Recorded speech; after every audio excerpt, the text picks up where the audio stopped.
Portland, Maine, 1953. A lively, bustling community. The city was still enjoying the post-war economic boom. People had a lot of choices for entertainment and information, movies, theater, newspapers, and radio. But there was one thing missing from the mix. On December 20th, 1953, they finally got it.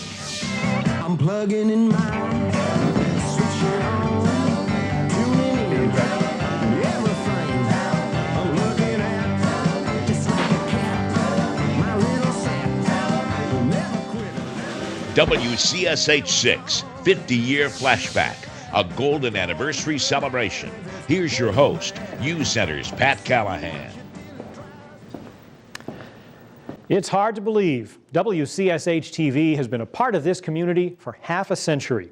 Think of this as a sort of family album as we talk with some special people, remember absent friends, revisit some landmark events, and recall how we got from there to here in 50 short years.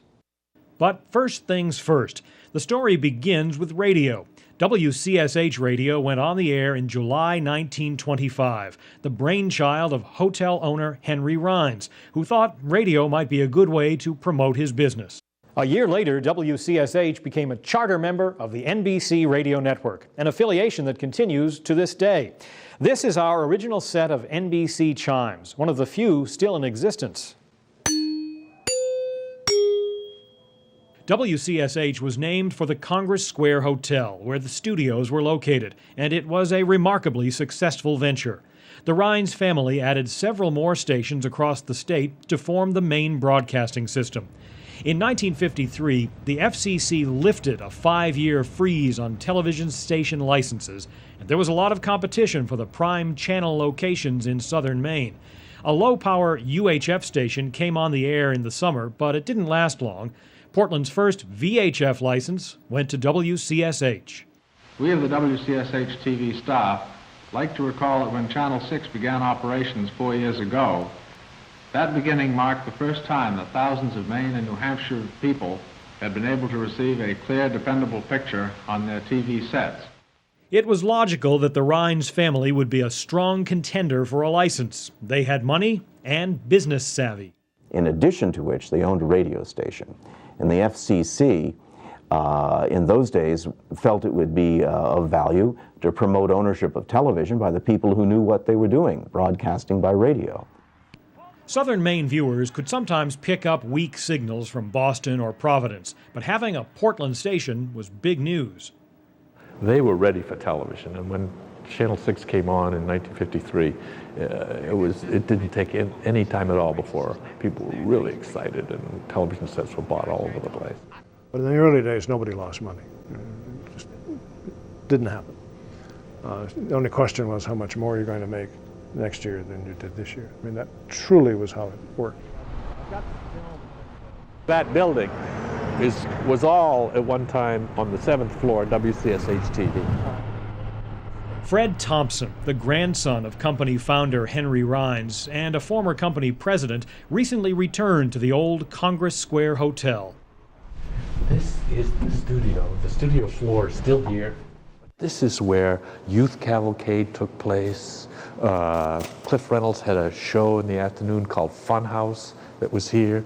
Olga Lemke and Don McWilliams were the hosts of Youth Cavalcade. Mm-hmm. They were here. It was all right here. And the Dave Astor show was here. Agnes Gibbs had a cooking show here. There was Dialing for Dollars. I remember that was here. Everything that you can remember about early television took place right in this room. From the start, news was an important part of Channel 6. But if you accept that license, you have an obligation. And the obligation is to provide information and service. The original news team was anchorman Phil Johnson, Don McWilliams with sports, and the weather with Ellis O'Brien. Well, the news staff itself was very small. One sportscaster, one newsman who would be what you call an anchor today, a couple of people who went out in the field, and one cameraman, maybe two. The discussion tonight centers on the prospect of statewide educational sanctions being levied on New Hampshire. Phil Johnson and the rest of the on-air talent hit the ground running, making the transition from WCSH radio to TV. I think the major thing was the difference in the handling of the story. Show it, don't tell it.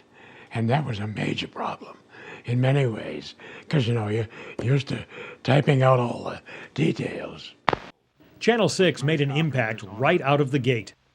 I need not dwell too much, I think, on what WCSH Radio and WCSH-TV have meant and now mean to the people of southern Maine. For example, politics would never be the same. Democrat Edmund Muskie used TV to boost his 1954 campaign for governor at a time when Democrats in Maine might as well have been from another planet.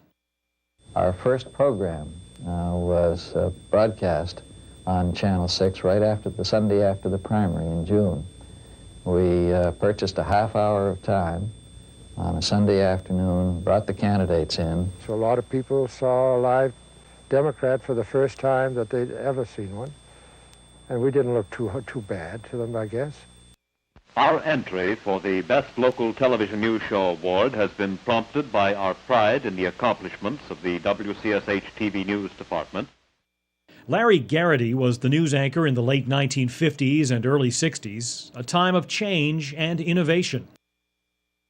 That the four-man news staff of Channel 6 prepares and airs what is, to borrow a phrase from the national news effort that follows our 6:30 report, an award-winning news show. Henry Magnuson was the first State House reporter, and he pioneered putting the camera down in the well of the House. We'd have to get permission from the Speaker or the Senate President before we went in. And then once you went in there, you were there all day, or at least until they took a break. The Right to Know bill was passed overwhelmingly early in the legislative session. Hitting while the iron was hot, News on 6 worked to gain permission of the House and Senate to film for the first time in Maine history working sessions of the legislature. And our restrictions were, don't take any pictures of any legislator reading a paper or snoozing or puffing on a big fat cigar or any of that kind of stuff, which was commonplace in those days. Over the years, he has polluted his lakes, he has putrefied his rivers, and even managed to make the ocean unpleasant with his waste. Reporter Howard Nielsen recalls the challenges of shooting stories in the days of 16mm film. Well, 100 feet was 2 minutes and 45 seconds. So if you were doing an interview, for instance, as we're doing now, you wouldn't roll the camera initially, because invariably if you did, just at the moment that the film was about to run out was the time when the real answer you wanted came. So what you'd do is you'd sit, as we're doing now, and interview the person. And then when you were ready, you'd go, and the guy would roll the camera, and then you'd ask the crucial question. There's a new member of the Fairview family of fine wines now available at all Maine state stores. It's American Malaga, a true kosher wine by Fairview.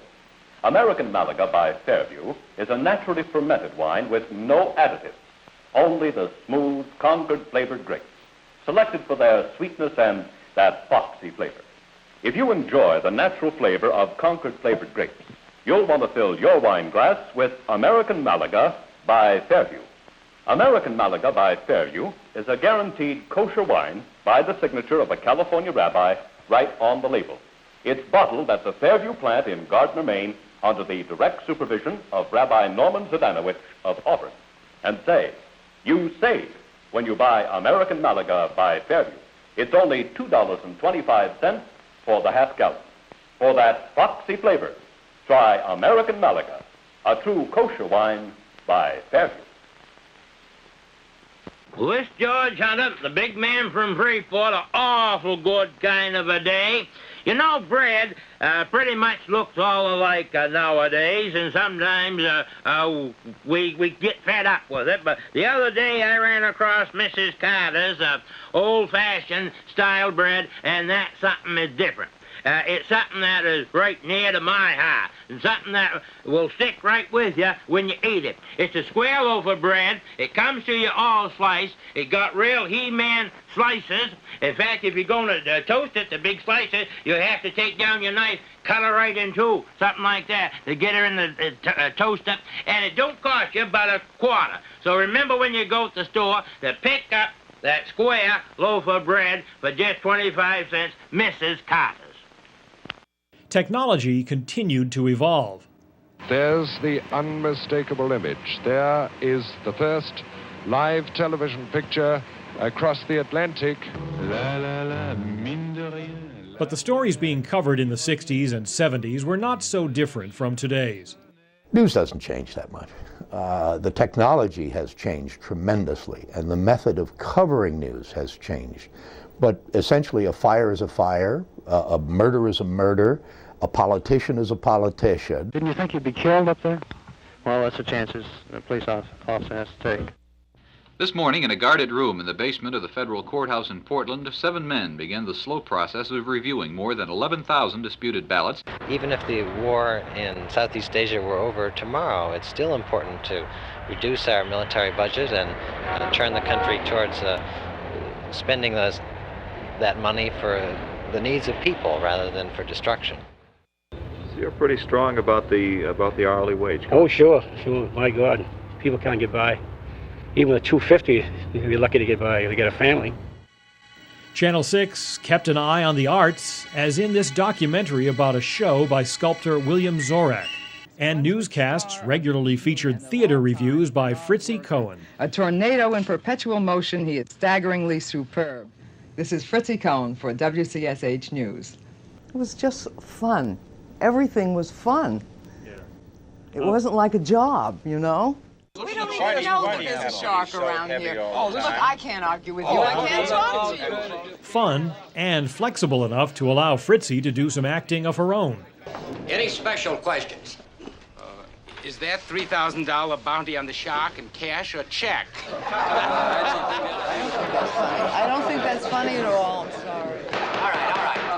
Last week, the drinking age bill was indefinite. Channel 6 continued its tradition of strong legislative reporting.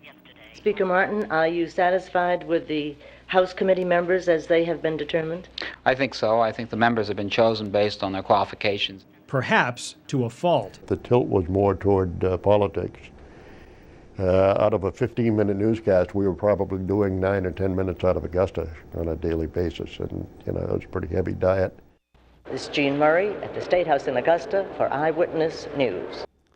They were good stories, but they were just overkill. Not every effort to get on a winning track helped. When the 11 p.m. news expanded to half an hour, we needed something to fill those extra 15 minutes. Enter a feature called Sidebar. Men, take it off. Take it all off with Sidebar. She was the take it off, take it all off girl, and that was associated with a shaving cream. And it included everything from interviewing the newest hooker who came to a bar in town. I mean, it was the silliest. Mini, midi, maxi. Sounds like the conjugation of a Latin verb, but it's really the ammunition for the fashion revolution. And we hope the gals will stick to their guns. For News Journal Sidebar, this is Fritzy Cohen. The word sidebar comes from print, and it's other information you may or may not be interested in. And for Sidebar, Fred Nutter, WCSH News. I suspect nobody is terribly interested in most of the stuff we did, but we had to crank those out on a regular basis. The NewsCenter staff could always break stories. An example came in 1980. I have ordered a complete and total lockdown of the Maine State's prison at Thomaston. The state had to regain control. The prison is just about 100 yards down the road. Just after 2 o'clock, the first guards reported for duty. As I remember it, our news director had gotten wind of the fact that something big and dramatic was going to happen at the state prison, and so we were dispatched in the dark of night to go to Thomaston, and we literally hung out hiding behind trees across the street from the Maine State Prison, waiting for something to happen, and we didn't know what that something was going to be. Reporter Pete Smith got a surprise when he called the prison and asked to speak to Commissioner of Corrections Don Allen. I said, Don, what's going on at the prison? He says, well, what do you mean? I said, well, I'm in a phone booth out front and I'm seeing dozens of state police arriving, and I presume, and also because you're there, something big has to be going on. And he said, hold on a second, Smith. And I heard him say, snipers on the east wing. take that guy out of that phone booth. Cleaner, hotter. It's heat-packed Calso fuel oil. Call Community Oil Company for 24-hour service and year-round budget terms. A quart of milk costs about 26 cents. Yet it provides all your daily calcium requirements and as much calcium as 40 eggs costing $2, or 28 oranges costing about $1.50, or 27 pounds of potatoes costing $1.35. Yes, you save with milk's high food values and low-cost nutrients. For many years, one man was the face and voice of Channel 6, Cliff Reynolds. Today on People, Places, and Things, we're on the Kennebec River. We're going across from Richmond to Swan Island. Perhaps you remember Cliff for his regular People, Places, and Things features. You guys are too old for that foolishness. We ain't old. Oh. Not yet. Or for his years anchoring The Morning Report. People trusted him. It was just a wonderful experience to work with somebody who had his own style of operating, and it worked. But he began as a staff announcer when TV was brand new. I can remember selling television sets. My God, you know, the Philcos and the Dumonts, and man, they couldn't get there fast enough into the studio with the live pitch man and the whole thing. And of course, television was live back then. So the commercials were live. The Cliff Reynolds would have to remember 60 seconds worth of copy, and he could just look at it, read it once or twice, and then he'd do it verbatim, and he'd come out right at 59 seconds and fade to black. He and I used to do Pepsi-Cola commercials live. They would tell us the copy points that they'd like to emphasize, but other than that, they were ad-lib commercials. You know, I guess everyone's got a favorite Cliff Reynolds story. Mine dates back to 1958. You see, back then, Cliff used to have an afternoon kiddie show called Funhouse. At one time, I was lucky enough to be included in the live peanut gallery. Unfortunately, I got thrown off the show for fighting during a commercial, but nevertheless, that's how I got my start in television, on the Cliff Reynolds Show. We're going disco dancing. Not me. Now, on the other side, over here in Kenny Funk, that should be Harbor Village. Right. But most people say tain't so. Tain't town. If it tain't town, what is it? A magnificent spot. I hope you can come here one day.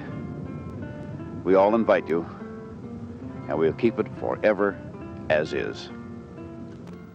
Cliff could work with anyone and was pretty much unflappable. And I came to work with my hair rolled up in orange juice cans to straighten it. It was quite a look. And he, of course, looked across the newsroom and he thought, now what have they hired? And he came over and he said, I'm not going to be your mother. And I said, oh? And he said, I'm not going to call you if you oversleep. Well, he put the fear of God in me. So I had 4 alarm clocks in my little apartment all over the place, all wind up, so that I couldn't possibly oversleep. And I didn't. I am the way I am. I say what I think. And if I step out of character, then they know right off the bat you're a phony. So I've just been myself, that's all.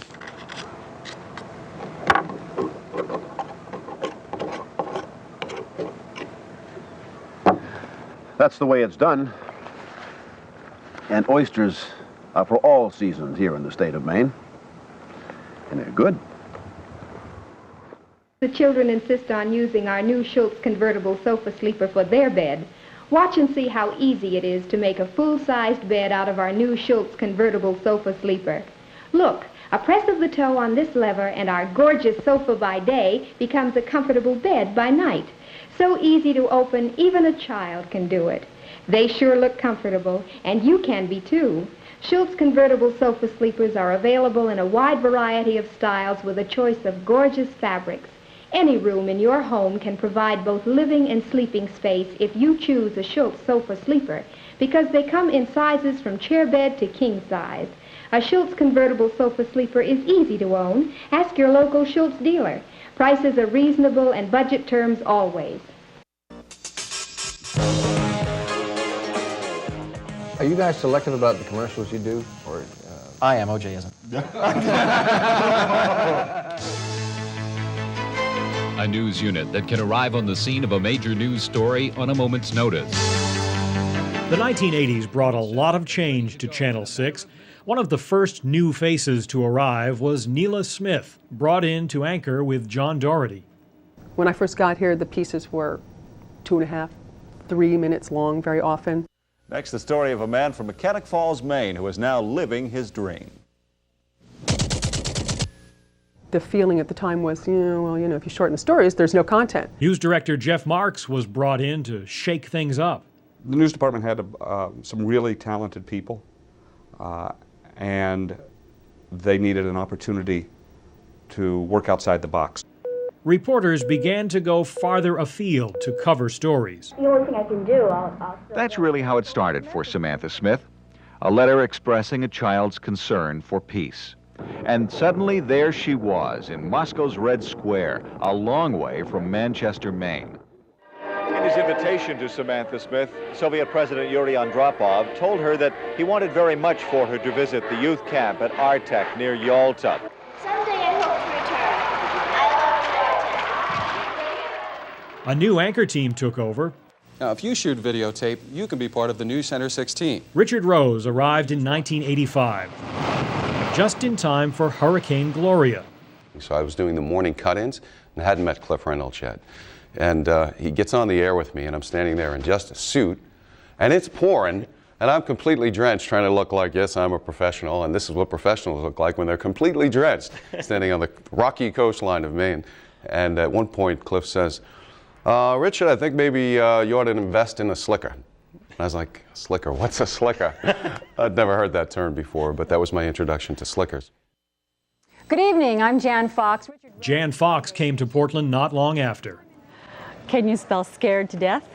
I had a lot of faith, though, in the people around me, and I knew that they wanted me to succeed, and I knew I could rely on their expertise, and they helped me, and I worked hard, and the viewers tuned in.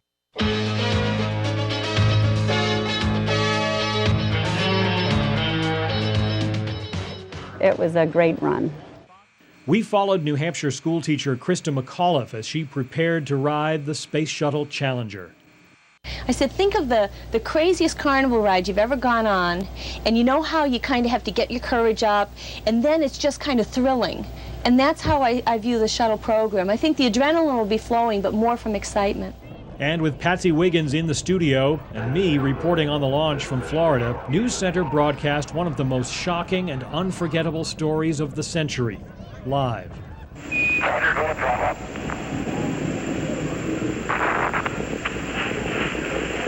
1 minute 15 seconds, velocity 2,900 feet per second, altitude 9 nautical miles, downrange distance 7 nautical miles. Flight controllers here looking very carefully at the situation. Obviously a major malfunction. Pat, there's obviously something wrong here. We're not from sure. The flight dynamics officer that the vehicle has exploded. Oh my God. Oh my God, it's right. Stand by. Friends are always there when you need them. Friends are always there when you call. A friend will always guide you.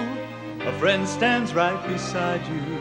Friends will never let you down at all. So come on home to where your friends are. We're waiting just for you. Just for you. We'll tell you what's been going on and everything that's new. Come on home to where your friends are. We'll never let you down. Come on home to NewsCenter now. Come on home to where your friends are. We're waiting just for you. Just for you. We'll tell you what's been going on and everything that's new. Come on home to where your friends are. We'll never let you down. Come on home to NewsCenter now. And NewsCenter did not flinch in covering the growing health problem of AIDS. Take a look at these men. They live in Maine. They have AIDS. And at that time, there were 46 cases, mostly gay men. The men had to come on in shadow with their faces covered. I even had to alter their voices because of the stigma attached to that disease at that point. And that's just one example of the comprehensive medical reporting NewsCenter became known for. Without knowing the blood count was down, Rhonda's baby faced serious problems. The Associated Press. Channel 6 had turned the corner. NewsCenter's 6 o'clock report topped the ratings and has done so ever since. NewsCenter 6, the best in the business.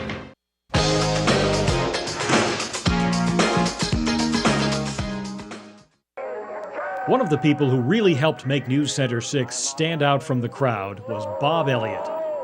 When I was a kid, they called me Bobby. In college, they called me Bobo. And at NBC, they turned me into a Robert. No, it wasn't until I came back to Portland that they finally let me be Bob Elliott. After climbing the ladder in network TV, Bob decided he wanted to come home. His impact was immediate, in part because he just saw things differently. Where the hell are we going? Here we go! He had a truly huge talent. I put a down payment on this aqua car, rounded up some pals, and went out for a test cruise. What a ball. Eventually, I hope to buy this thing. Imagine the possibilities. Why, I could open up a whole new world with an aqua car. The world of Captain Bob. Hey, how do you like my car? When I think of the stuff that he made us do, I can't believe it. Last week, NewsCenter's Bob Elliott was assaulted, clubbed in the knee while salting his driveway. At least that's what we thought, until a number of viewers called to point out the similarities between Bob's attack and the one on skater Nancy Kerrigan. He could talk you into doing anything and looking like a complete idiot, and still you'd be laughing. First, Bob denied these allegations. Bob, there's speculation now that this whole thing might have been a setup. Do you have any comment about that? No comment. Don't you folks have like some storms you can cover or something, some snowstorms? I got nothing to say about it. That sense of humor was something that had not been common in the stories before, and I think he taught us all that we could open up and have a little fun. When I was 8 years old, my only goals in life were to make the All-Star team and meet Ted Williams. Now, in case you're not a baseball fan, Ted Williams was probably the greatest hitter of all time. Nowadays, most people know him as that old guy who sells bread with Bud Levitt. Needless to say, when I found out they were making a new bread commercial right here in Portland, I was ecstatic. At last, a chance to finally meet my boyhood idol. I had to use every cheap trick in the book just to get onto the set.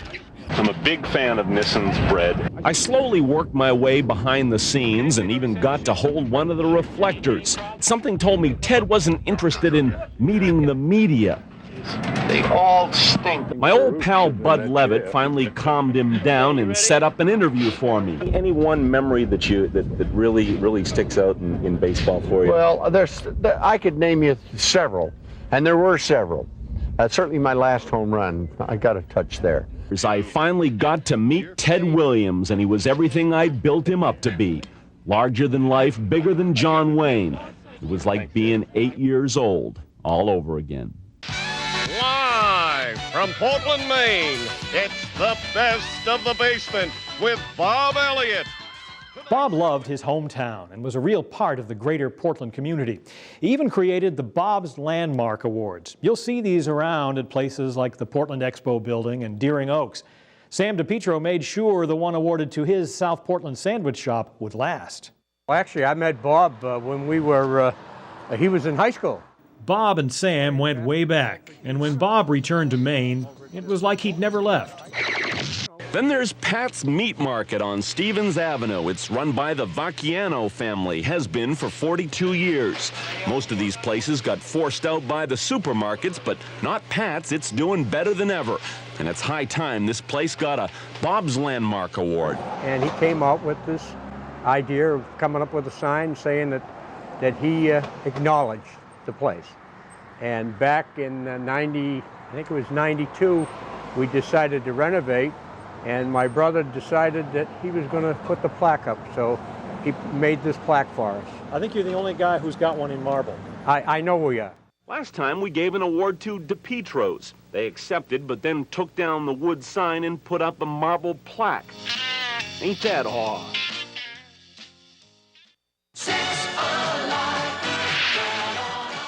The start of a new decade brought a big change to NewsCenter. Cindy Williams became the 6 o'clock co-anchor. So January 1990 begins the new era. Jan is gone, Cindy moves in. You've been putting up with me since then for 14 years. 14 years. That's as long as I've been married, too. Both relationships are still going strong. Good evening, everyone. Senate Majority Leader George Mitchell is ready to bring the new clean air bill to the Senate floor. Now, you've been through a lot of set designs, a lot of hairstyles, and yet... I'm only going to say one thing. It was the 80s. Everyone had big hair in the 80s. Yeah. All right. We'll cut you some slack. All right, I kind of extended it into the 90s, but we won't talk about that. Styles come and go, but solid journalism never goes out of fashion. And that's what has kept NewsCenter 6 leading the pack for so many years, through so many unforgettable stories. Rob Caldwell covered the devastating floods in the spring of 1987. It was so strange going to places around Augusta and downriver and seeing the damage and just finding it hard to imagine what was going on, what was happening. Fairly early in the day, police started asking people to stay away from the river. They didn't want any more traffic around than was absolutely essential. But no one around here had ever seen a sight like this, and it was much too fascinating to resist. I can remember going into a laundromat. All the dryers and washers were floating around in 3 feet of water. Well, that's what you do. It gets so bad, you got to laugh. If you don't laugh, you're going to cry. We went back to that same laundromat. The guy's back in business. This is the Sava River, the border between Croatia and Bosnia-Herzegovina. In 1997, Jennifer Rooks went to Hungary and Bosnia to report on National Guard and reserve troops from Maine stationed there. After 3.5 days in Bosnia, we hired a driver to take us back to Hungary. Nadim, a Bosnian Muslim, was full of jokes and smiles until we crossed into Serb territory. Then he became quiet and tense and drove as fast as he could. To see a war zone, to see a place where house after house after house has been destroyed, and I remember driving by a house that had a garden growing up. The perennial garden was coming up even though the house was a shell. Shannon Moss has made a mark with a series of Get Out Alive reports. First of all, they're memorable because they're something I would normally never get to do. Freeport Deputy Chief Ray Smith used a smoke machine to simulate the real thing. The first whiff of smoke set off the home's smoke alarms. 1 minute into the drill, nothing. The two boys didn't budge. At 3 minutes, Deputy Chief Smith took a smoke alarm and stood in the boys' room. No response. Even when the smoke alarm was put 1 foot away from the boys' heads, they didn't move. For Cindy, a trip to the North Woods stands out. I remember it was 10 years ago because I was pregnant and nobody knew yet. And Lee and I did a special on the North Woods, and we had to do aerial shots. And I was sick as a dog in that plane. Everybody thought it was air sickness. It wasn't. Mel Ames has logged his land in Atkinson for nearly 50 years, and he's done it 1 tree at a time. Old-time logger, managed his forest. These little seedlings grow up naturally.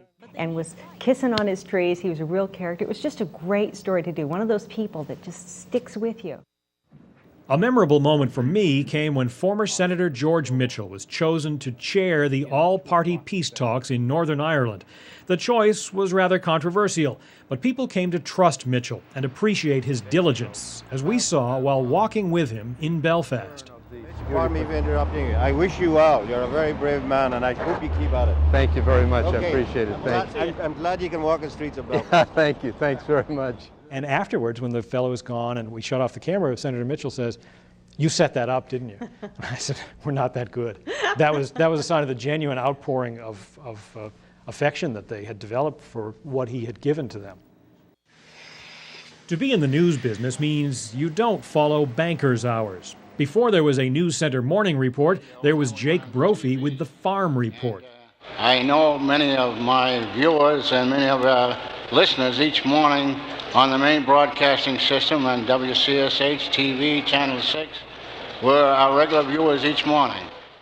When Cliff Reynolds took over, it became a 15-minute newscast, then half an hour. You're watching WCSH News Center 6.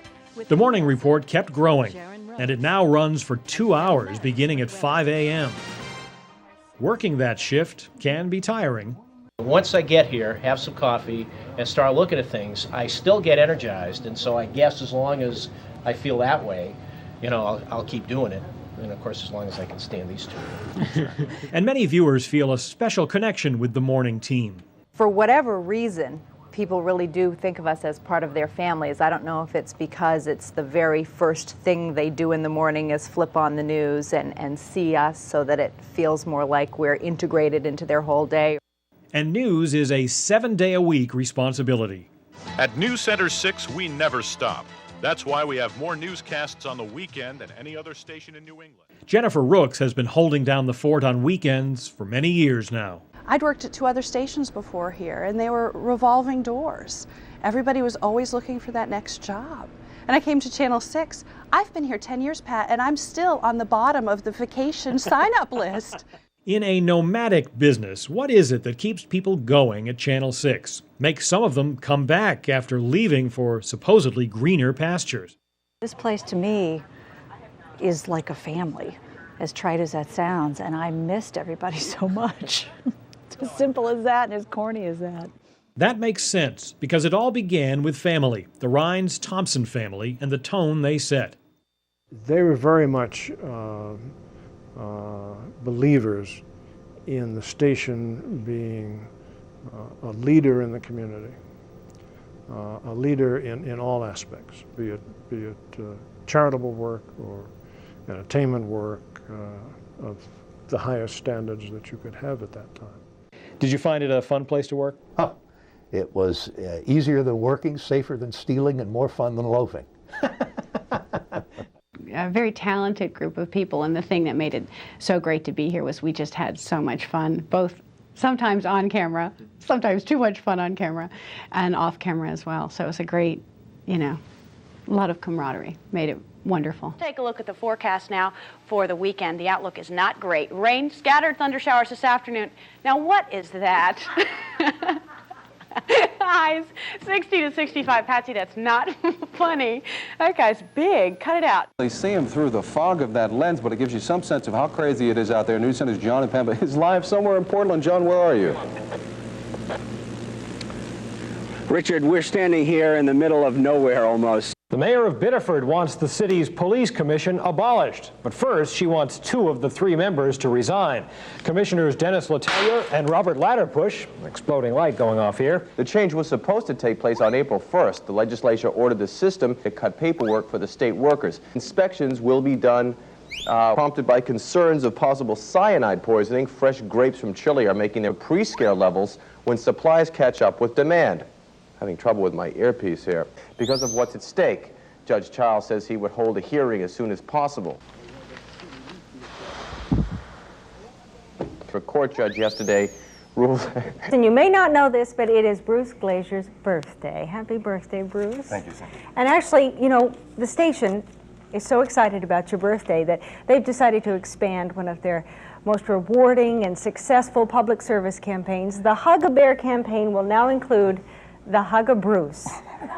Now these will be distributed to New England Patriots fans, and these bears will comfort you throughout the upcoming football season. And for your birthday, we wanted to present you, Bruce, with this prototype Hug-a-Bruce. That's really great. Thank you. You're welcome.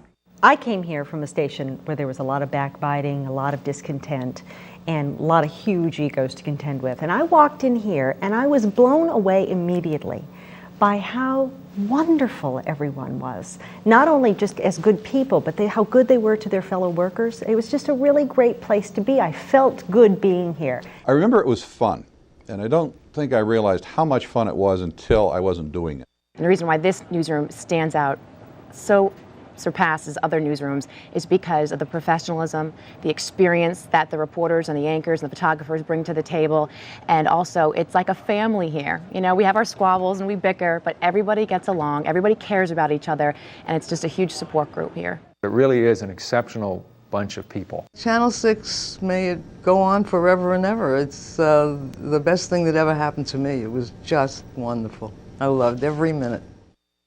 Are you in the dark about tires? Do you really know which tire is your safest, most economical buy? For instance, Do you know that only one tire has consistently held every world's land speed record since 1929, withstanding speeds in excess of 400 miles an hour?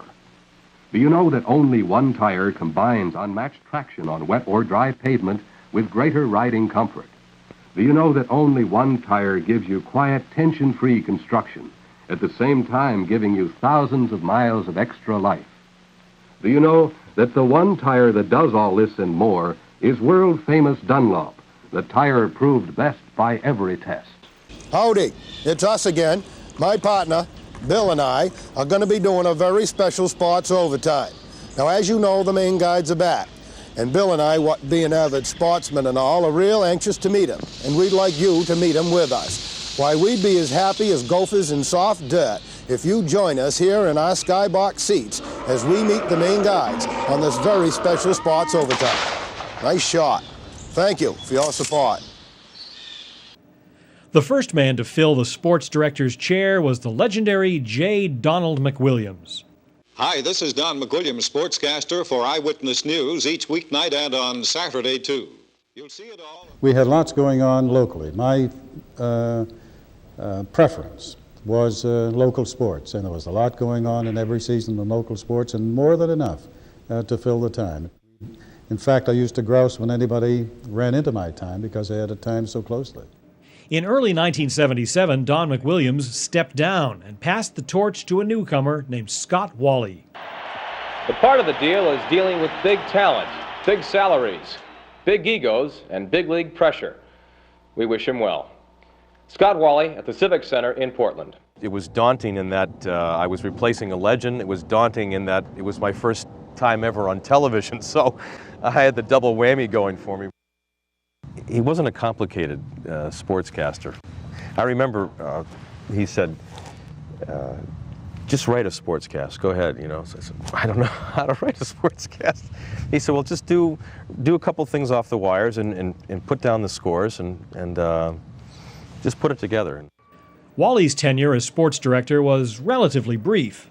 I was there for 2 great years and left the place in very good hands with Bruce, who knows Portland and Maine sports inside and out, as you know, and like no other. So it's Channel 6 Sports has been in good hands ever since. When you think of how long the station's been on the air, and there's only been 3 of us, I mean, it's mind-boggling.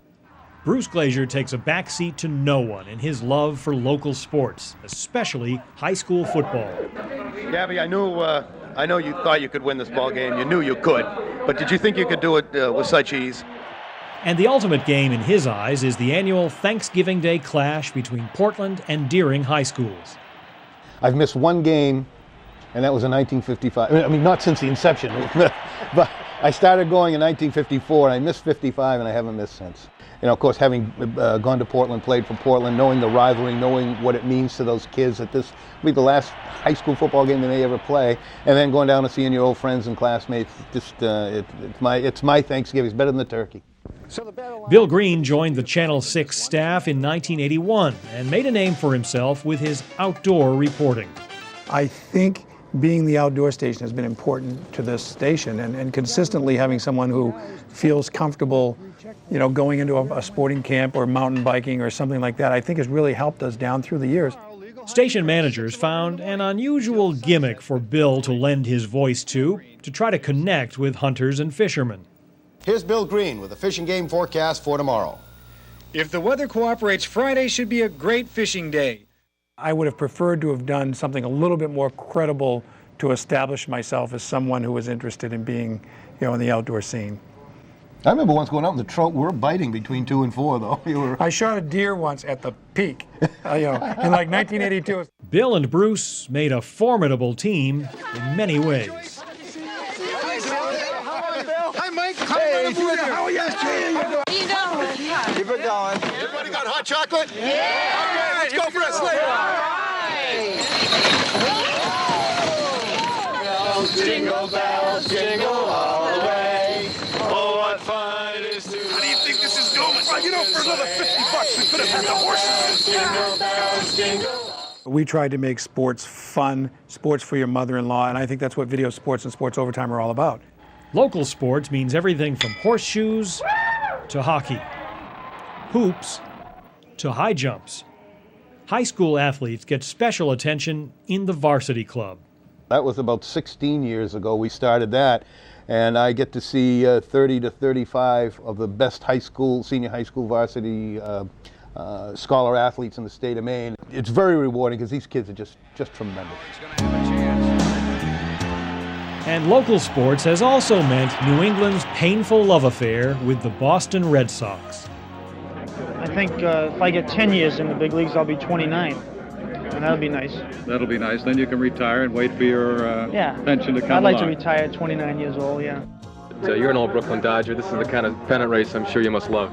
Well, we could be in a better spot, but I guess we could be in a lot worse spot the way the Yankees have been playing. The big question, of course, is how you're going to finish in the American League race. Well, if we play up to our ability and capabilities, play mistake-free baseball, and that's very important, not to give ball games away. We'll be a first division ball club. With me, of course, is Bob Stanley. Bobby, a real tough game. It's going to be tough to get over, but you throw that pitch, but you're going to be over that now looking at Game 7. I am. It's still there, but if we win, no one will remember Game 6, and that's what we got to do. We got to win and get me off the hook. Get the casting director on the phone, folks, because this has all the makings of a movie. Game 7, Yankee Stadium, Roger Clemens against Pedro Martinez. Winner goes to the World Series. I can't wait. Don McWilliams was on hand for Maine's biggest sporting event ever, the heavyweight title fight between Muhammad Ali and Sonny Liston in Lewiston. Well, Steve, what do you think about And this? Bruce brought it full circle as master of ceremonies the night Ali returned to Maine to mark the 30th anniversary of the bout. I think what sticks most in my mind is I get to spend a half hour in Ali's room, in his hotel room, with he and Floyd Patterson. And Floyd Patterson, my first boxing hero, and of course Ali's probably the most recognizable person in the world. And just to be with these two guys was unbelievable, and just to listen to the stories I'll never forget it. NewsCenter Sports was there for the Patriots' first 2 Super Bowl trips, which didn't work out too well, and for the third, which did. In one of the most patriotic years this country has ever seen, the New England Patriots come through with one of, if not the biggest upset in Super Bowl history. And along the way, live coverage of the pros and college sports. At NewsCenter, it's really all about local sports. We were born in Maine. We went to the University of Maine. We were born in the area. We know Maine sports, and I think people kind of like that, and we have still to this day. Even that Goldberg kid. Even that Goldberg kid's from Maine. That's right. He wasn't born when we started, but even today we got a lot of Maine people here, and who better to tell you about Maine news, weather, and sports is people from Maine. There has always been more to Channel 6 than news. There were a lot of local programs, especially in the station's early days. You are invited to start your day with a good thought. Talk about deep roots. The first radio parish church dates back to WCSH Radio in 1926, and it has never been off the air since. Youth Cavalcade was a long-running talent show for kids, sponsored by the Maine Dairy Council and hosted by Olga Lemke. And it was an extremely popular show. You put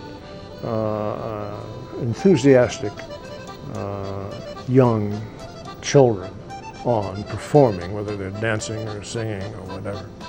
It's not a question of whether they're good at it or not. It's the enthusiasm that they exude, and it came across on the screen. We had our cooking show, too, hosted by well-known home economist Agnes Gibbs. For the youngest viewers, there was Romper Room, beginning with Miss Connie, and there were cartoon shows. One was hosted by a guy known as Trooper 6, and Funhouse with Cliff Reynolds. Many of these kids' shows had studio audiences. Local historian Herb Adams recalls coming to Portland for one of them. What amazed me were these huge cameras which took 2 adults to pull around the room. It was like Volkswagens. It took 2 adults for sure, and 3 kids could not do it. And I know this because 3 of us tried, much to the irritation of the host, who was Mr. Cliff Reynolds, who let us know in no uncertain terms we weren't about to do that a second time on his show. The most fondly remembered local program was for the older kids, for teenagers only. Dave Astor was a businessman who got into television almost by accident, but he created a unique program that was a Saturday afternoon staple for 16 years. Dave Astor visits Jordan. This is the only complete program that survives, a special that was done on location in, of all places, the Jordan's meatpacking plant in Portland. 2 knees close up tight. Swing them to the left, swing them to the right. Step around the floor, kinda nice and light. Man, she do the twist. She do like this. It's so nice to have a man around the house. Got to have a man around. An evening bed with Hannah sitting on your knees. It's like traveling through Alaska in your BVDs. Hard-hearted Hannah, the vamp of Savannah. Gee.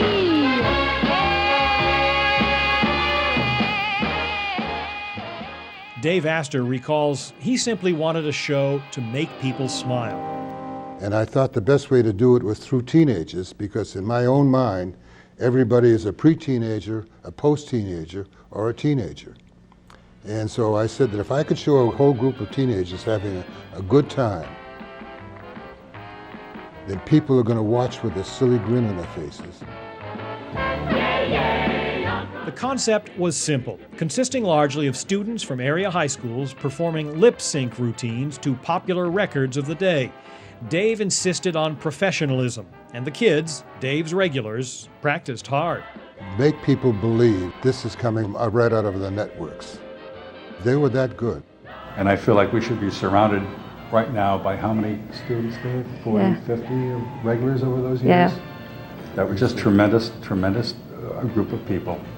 They were talented people, too. I was humbled by the people I saw on this show. You know, many of us grew up with American Bandstand. We watched that for years on television. And, you know, this was Portland's American Bandstand for so many of the kids in the schools. And, you know, you wanted to be there. Dave would sometimes feature live music, as on his High School Hootenanny in 1964. Oh, high on the mountain and down in the valley below, it shines like the crown of an angel and fades as the mist comes and goes. Way over yonder, and night after night until dawn, that trusty old slave comes back from his grave, searching for his master who's long, long gone. Steve Romanoff of Schooner Fair made his debut on the Dave Astor Show, and it was unforgettable. We got up there with other groups and sang live on TV. It was absolutely intoxicating. It was very exciting. Dave was tremendously supportive. John and Mitchie were getting kinda itchy just to leave the folk music behind. Saul and Danny working for a penny, trying to get a fish on the line. Musician and teacher Tony Boffa was another performer on the show, one of the Dave Astor kids. It was a big deal for an aspiring musician. It was huge. It was huge. It was a double-edged sword. Some kids made fun of us, but as far as honing our skills and teaching us poise under pressure, it was, now in retrospect, I know how invaluable it was. The show was fun, but Dave said academics came first.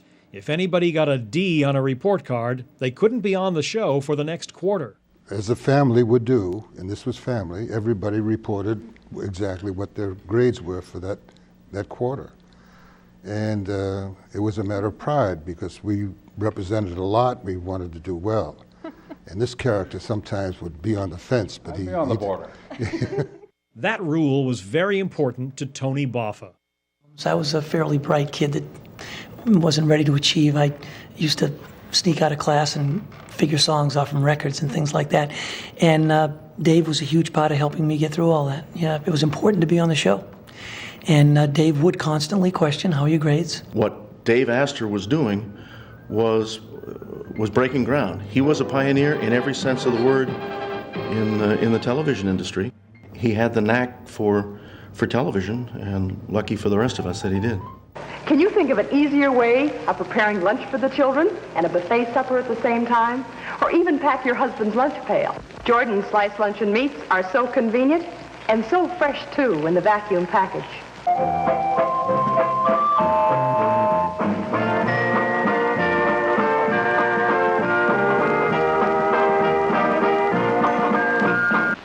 If there's a new car in your future, save money with a Casco Bank auto loan.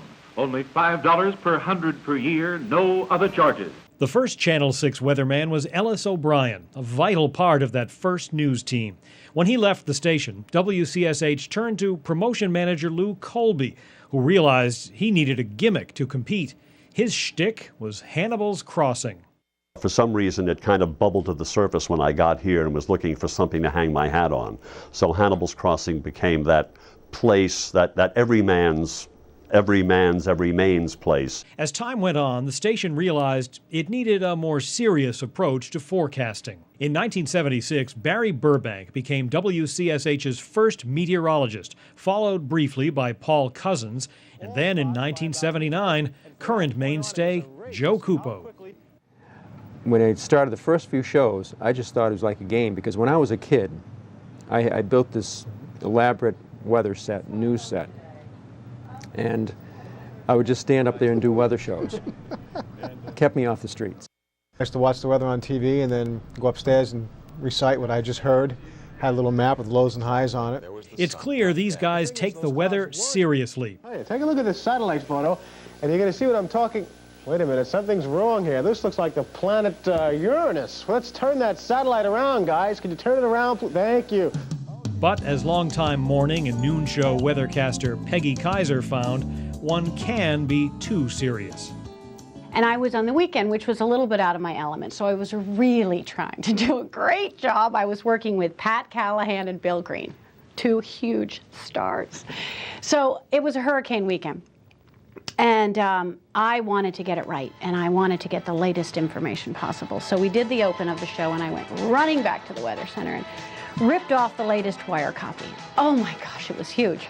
So I came running back down to the studio, breathless, and sat down, and you said, now, joining us today, Peggy Kaiser's here to fill in on the weather. Peggy, what's the latest on the hurricane? And I said, the governor of Florida has ordered the execution of the evacuation. Excuse me, did I say execution? Of everyone who lives on the Panhandle. Oh dear. What a way to go. This is serious. No, the evacuation. I have evacuation written right there.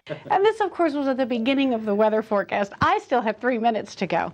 You guys were off camera howling. People love to joke about the accuracy of TV weather forecasters, but these guys hate to get it wrong. I feel really bad when, you feel responsible. It follows up on you. I really do. After all these years, you'd think I would say, yeah, you know, I've been through this before and it's not going to bother me, but it does, because I want to get the forecast right for everybody. We want to be right. Closer to home, we've had some sunshine. They have a lot more tools for the job these days. No more messy magic markers. You would, manually write the weather systems on the board, and then after each broadcast you had to take this big bucket of water with a dirty sponge and wipe it down. We would come back and almost throw like pieces of spaghetti on this magnetized board. And it has really evolved into something which is really unbelievable now. The 80s brought another change. This is Storm Center. It was treacherous. I could go about 10 miles an hour and the snow was coming right at me. We stick people out in the snow to tell us it's snowing, but of course the most important thing is to cover the cancellations and delays. No, the most important thing is the forecast. I've told you that over and over again. And I still don't believe it. And as soon as it's right, it'll really take that. That's true. Essentially, Storm Center took the cancellations that were the exclusive domain of radio and brought them to TV, along with expanded forecasts and reporters standing outside in the worst possible weather, telling viewers that they shouldn't go out. The plows are out. If you look in Main Street and Lewiston, though, it is really slushy. Good morning to you, Steve. Good morning, Lee. Could you ask Roger if he would like to switch places with me? Because I'd be happy to. The idea quickly caught on with all of the stations in Maine. I don't know who came up with the sweater idea. It became some kind of a fashion statement because I remember the first couple of years, I'd go into the bank and they'd say, oh, we just love Storm Center because now we get to wear sweaters when it snows. Maine's political leaders have always given us plenty of news to cover. Our U.S. senators showed a remarkable knack for making a splash on the national and international scenes. Senator Margaret Chase Smith of Maine makes the announcement that she will seek the Republican presidential nomination. In 1964, Margaret Chase Smith became the first woman to have her name placed in nomination for president. Of course, I don't have any time, I don't have any money, and I don't have any organization. But I do have what I consider one of the fine records in Congress. I seem conceited, but I'm not. I'm very proud of my record. I'm not one who's ever discounted Margaret Chase Smith. I think she's one of the best senators we have. She's a very fine, outstanding woman, and I think she's done a great service to the country, and particularly to women, in proving that a woman can get votes. Would you vote for a woman for president? No. Why not? I don't believe women are as capable as men. I think the country could stand a change in the sex in the presidency. Senator Smith didn't get the nomination, but she made an impact and enhanced her already sterling reputation. Margaret was smart enough herself that she did not fear people who might be as smart as she was. I always felt she had a good staff. So under the circumstances, I think she would have been a very good chief executive. Senator Ed Muskie was the Democratic vice presidential nominee in 1968, and his image of integrity was a strong selling point in that campaign.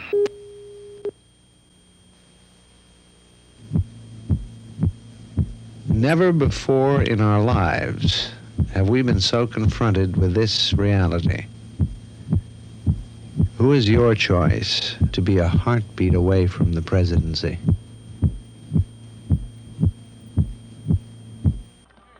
Muskie was the frontrunner for the presidential nomination 4 years later, a campaign derailed in part by an outburst of anger and emotion outside the Manchester Union Leader newspaper building. By attacking me, by attacking my wife, he has proved himself to be a gutless coward.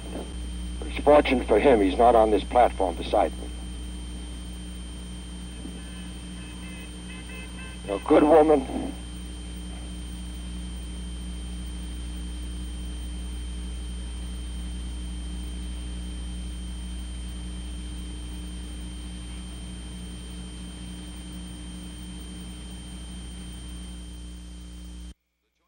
At the height of the Iranian hostage crisis, the Carter administration turned to Ed Muskie to become Secretary of State.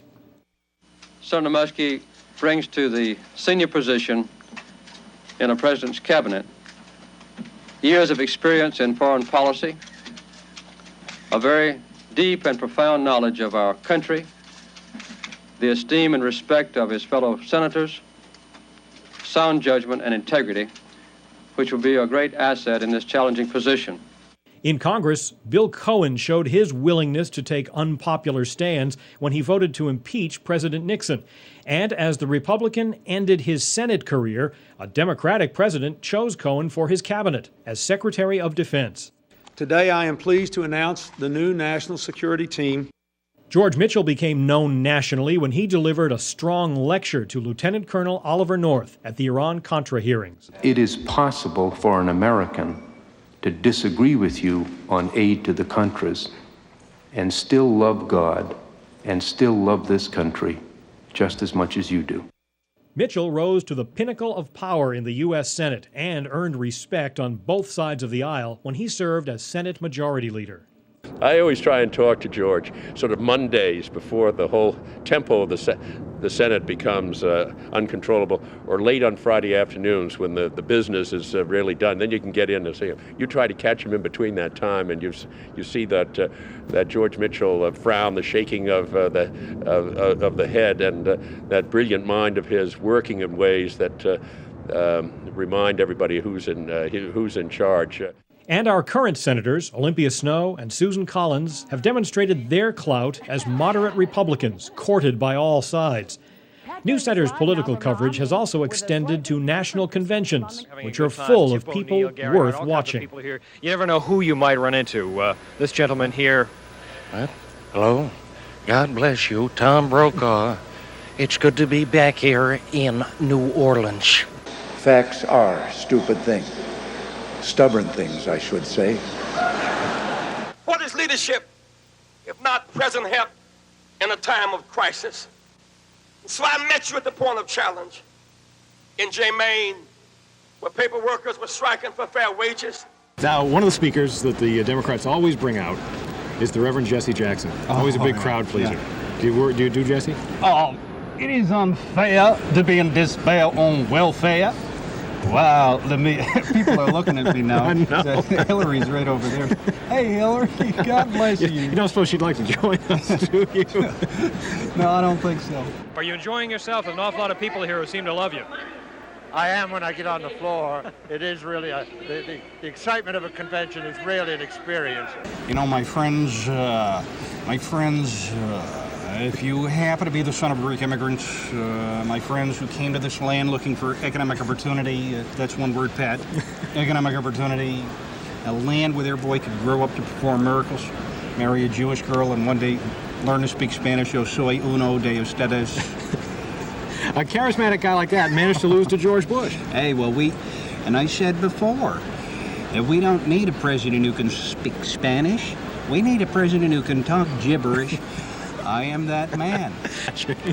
Tell our affiliates we're going to go a little long here. Well, I think, we should tell them the truth that this is an NBC affiliate. And I'm just glad that Lincoln LaRouche isn't here because I can't say his name too well. WCSH was born in the heart of downtown Portland. Mary Rhines Thompson was too. She took over the company when her brother died in 1970. When it was time to move out of the Congress Square Hotel, she made sure Channel 6 didn't go far, just across the block to our current home at 1 Congress Square. The Rhines and Thompson families were certainly in business to make money, but they were also in business to do right by the community. So there have been many public service projects and campaigns over 50 years.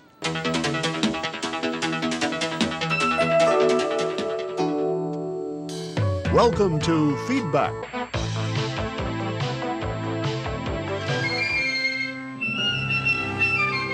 Don't you know, talking about a revolution.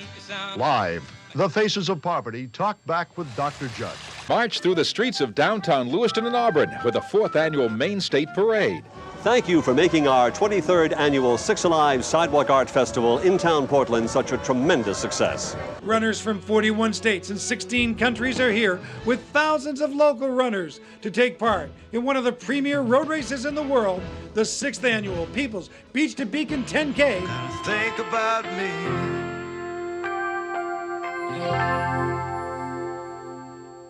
I've never worked for a television station that treated its public service announcements as it did its commercials. Did you know there's a dramatic increase in the need for blood? It didn't matter if somebody came and said, I have money, I want to pay to put the commercial on the air, because the philosophy of this station was, and I think to a large degree still is, that public service is a very important part of what you do if you have permission, if you have the license to be a broadcaster. It came as a surprise to many when in 1997 the Thompson family sold Channel 6. The buyer, Gannett, which was chosen in part because of its strong investment in journalism through its scores of newspapers and more than 20 television stations. And under the new ownership, there was continuity. Through programs such as Six Who Care and the Many Hands campaign, Channel 6 has reached out to and recognized the people doing good works in their cities and towns across southern Maine. The House will be in order. Over our 50-year history, there have always been programs beyond the scope of the newscast, such as By the People, a documentary on how laws are made in Maine. This film was used for years in schools around the state, and there were regular programs, including a monthly news magazine in the 1970s. FYI. Today, school buses. Here's FYI's Don Carrigan. Good evening. I'm Don Carrigan. Welcome to FYI. Today, we have the weekly Bill Green's Maine. In '81, when I came to Portland, the idea was you're going to get your own car and your own photographer and go statewide and tell stories about the state of Maine. So it just took us a long time to realize the idea. And on weeknights, Channel 6's newest offering, 207. Try to tell stories about interesting people about interesting Mainers. You try to introduce viewers to interesting people. You try to take them to interesting places, and you just tell them interesting stories. Those first 50 years just seemed to fly by, didn't they? And as we enter our second half century, we can look for even better things ahead.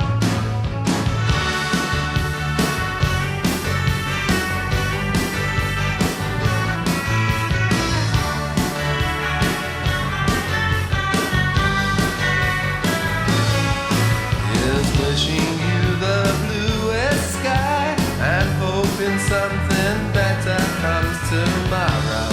Hoping all the verses rhyme and the very best of chorus as to follow all the doubt and sadness. I know that better things are on the way. Here's hoping all the days ahead won't be as bitter as the ones behind you. Be an optimist instead, and somehow happiness will find you. Forget what happened yesterday. I know that better things are on the way. It's really good to see you rocking out and having fun, living like you've just begun, accepting life and what it brings. I hope tomorrow you'll find better things. I know tomorrow you'll find better things.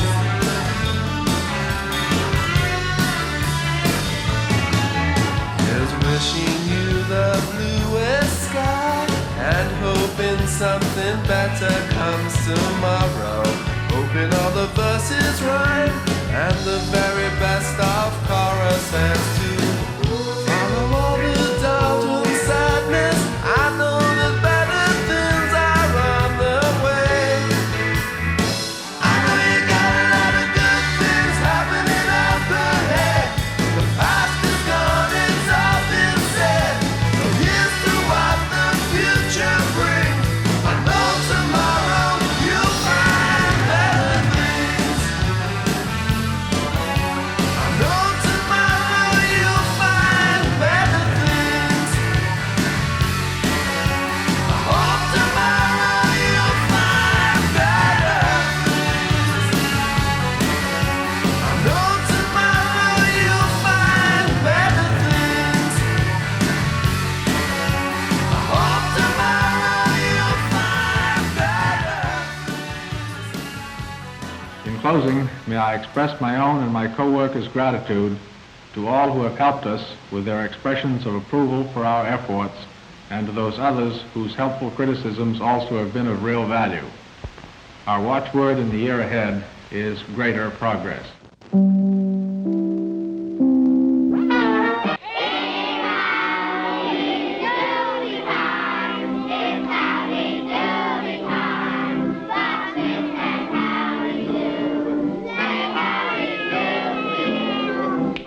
Oh, well, howdy doody, kids, and howdy, Buffalo Bob.